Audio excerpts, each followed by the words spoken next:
So hi guys, I have here samosaring chicha from Hong Kong. This is actually pasalubong by my cousin Karen. Hi DJ CJ for your pasalubong. Thank you so much. So galing po sa Hong Kong guys, pasalubong niya sa akin. Actually, second trip niya na to sa Hong Kong. The first trip is with her partner. Pumunta siya ng Hong Kong. Second trip is kasi magaling niya sa sales. Like, mabubudol ka talaga niya. So ayun, dahil doon, ang galing-galing niya mag-sales, diba? Nakasama siya sa mga mag-trip sa Hong Kong.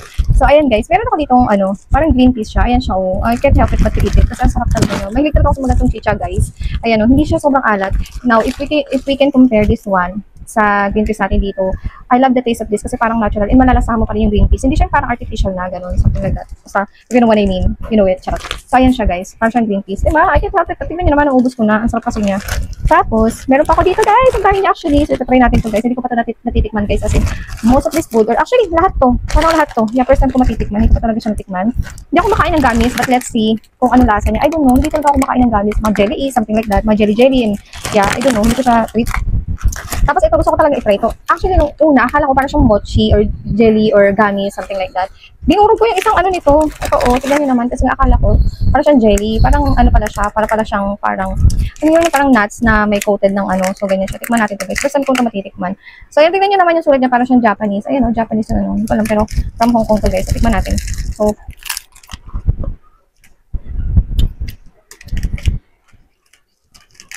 reaction.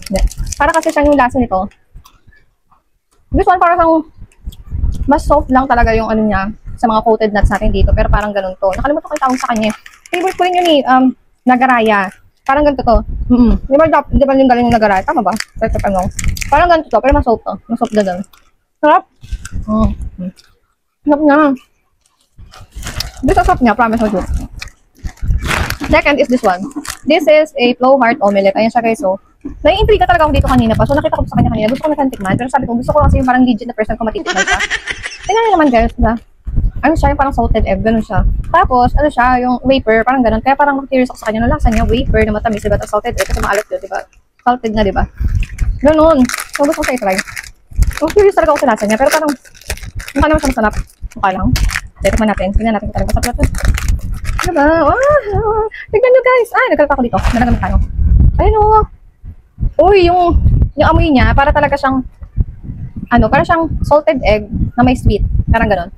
Salted egg na may sweet. Uy, tignan yung niya o. Parang yung loob niya, creamy. Ganyan o, ayun o. Creamy siya. Ayan, ganyan siya. Diba? Nagre-reflect yung ilaw ng Ayun o, parang siyang creamy. Ganon. Uy, guys, ang sarap nito.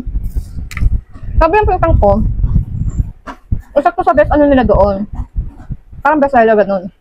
Uy, hindi to joke, pero ang sarap talaga niya. Favorite ko. Nahanapin ko talaga to dito. Sana meron ito dito guys, ang sarap.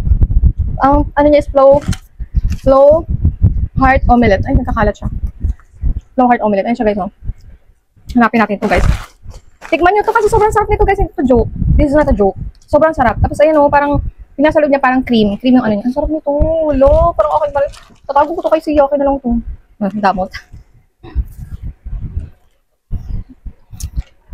Ang sarap nito kasi sana dinamihan mo to. Kahit pinabali mo na sana ako ng pasalubong na to. Diba? Bili mo sana kung maraming to. Sarap. Actually yung salted egg niya, hindi ko na siya masyadong malasahan kasi ang nalalasahan ko sa kanya parang may pagka-caramelized na milky. Parang ganun, na may pagka-salty.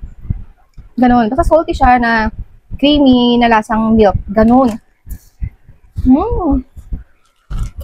Sarap. Bala ka naman ganyan. Sarap na.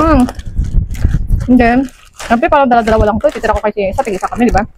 This one, isa lang siya siya. Akin na lang to, baby girl, ha? Kasi favorite ko pistachio. Akin lang to, baby girl, okay? Hindi ka nakikita mo. Kasi lakas ka naman. Kasi nang wala sa tita mo. Matago niya to sa akin. This one is parang ganito din. Parang siyang flow heart omelette. Hindi ka rin na omelette, pero yung taste niya is like milky na salty. Something like that. Ganun yung taste niya.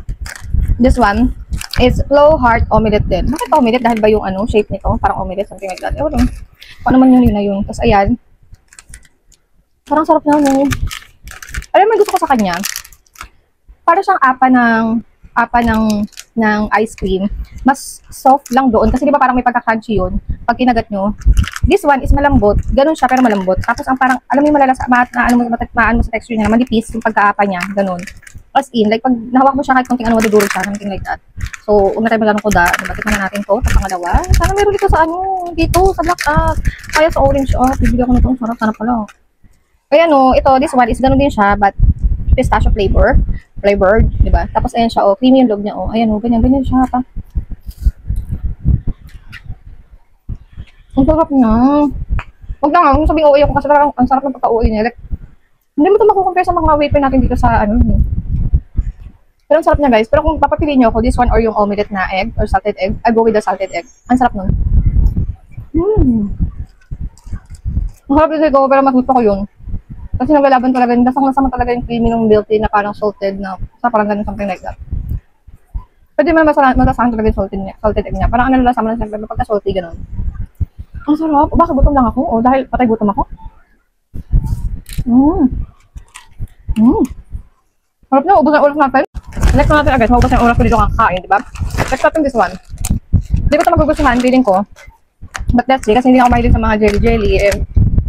Gami-gamis. Ganun. Hindi ko alam. Hindi ko siya bet. Ganun. This one is Haribo Happy Grapes. Siguro ito kinds of grapes. May green, may red, or red ba yun? Yeah. And then parang dark. Ayun siya. Ubus na. This one is parang ordinary damage lang nabibili natin sa store. Ganun lang yung lasa niya. May pagka, napansin ko lang sa kanila, hindi siya too sweet. Alam niyo, parang hindi masyadong matamis yung taste ng mga candies nila. Like, tama lang, ganun yung taste ng mga candies nila, hindi yung exaggerated na sa lalamunan.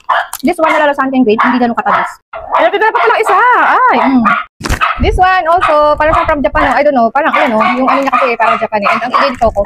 Pero yung pinaka, ay na-Doraemon, ito ni Vita, ito yun. Tatry natin. Bilisan natin mabos ang oras natin. The moment to tanggalin mo yung bekay, baka bumula yung labi. Labi talaga bumula, hibukan nga. Ayan na, tikman na natin. Ang curious ako sa parang niya. So, ganyan yung parang palaman niya o parang peanut. Ay! Ang gusto ko amoy nga, parang... ito parang ordinary lang din naman nabibilang dito na na mga biscuit, ganun. Na, ayan ganyan siya. Ito yung lasa niya ganun para sa akin. Tapos this one, ito nag-iisa lang to. So, hati ako sa sila dito. Marami naman siya. So, kaya na natin. So guys, by the way, may palaman pala siya sa loob. Ayun, kala ko nakahati siya. So, tigisan lang namin siya dito. Tikman na natin siya. Parang siyang wafer. This one, ito yung ng wafer. Kasi hindi siya sobrang tamis. Parang may pagkano yung lasa niya, maalat-alat, ganun. And this chocolate, guys. So, yan siya, guys. Typical na chocolate, yun lang. So, yun na, guys. Bye!